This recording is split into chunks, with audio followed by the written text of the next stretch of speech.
అందరికీ నమస్కారం. Welcome to ప్రజాక్షేత్రం.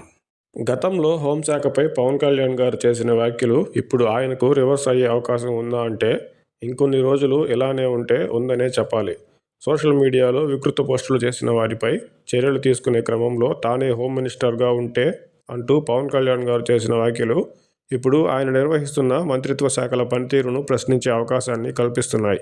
ముఖ్యంగా కొన్ని రోజులుగా వైసీపీ ముఖ్య నేతల అటవీ భూముల కబ్జాలు వెలుగు చూడడంతో వారిపై అటవీ శాఖ మంత్రిగా పవన్ కళ్యాణ్ గారు చర్యలు తీసుకుంటారా లేదా అనే అంశంపై ప్రజలు నిశ్చితంగా గమనిస్తున్నారు.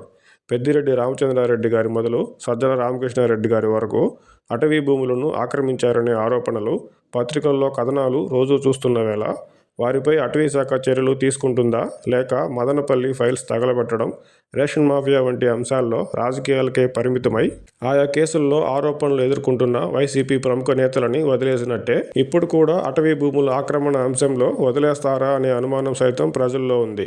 ఇప్పటికే అక్కడక్కడ గతంలో హోంశాఖపై పవన్ కళ్యాణ్ గారు చేసిన వ్యాఖ్యలను తిరిగి గుర్తు చేస్తున్నారు. తాను మంత్రిగా ఉన్న అటవీ శాఖలో భూములు కబ్జా చేసిన వారిపై చర్యలు తీసుకోకపోతే పవన్ కళ్యాణ్ గారి మాటలే ఆయనకు రివర్స్ అయ్యే అవకాశం స్పష్టంగా ఉండడమే కాక ప్రజలు ఆయన్ను ప్రశ్నించడమే కాక ఇంట బయట అనేక విమర్శలను ఎదుర్కొనే అవకాశం మాత్రం ఉంది. మరి అటవీ భూముల కబ్జా అంశంపై పవన్ కళ్యాణ్ గారు చర్యలు తీసుకుంటారో లేదో చూడాలి.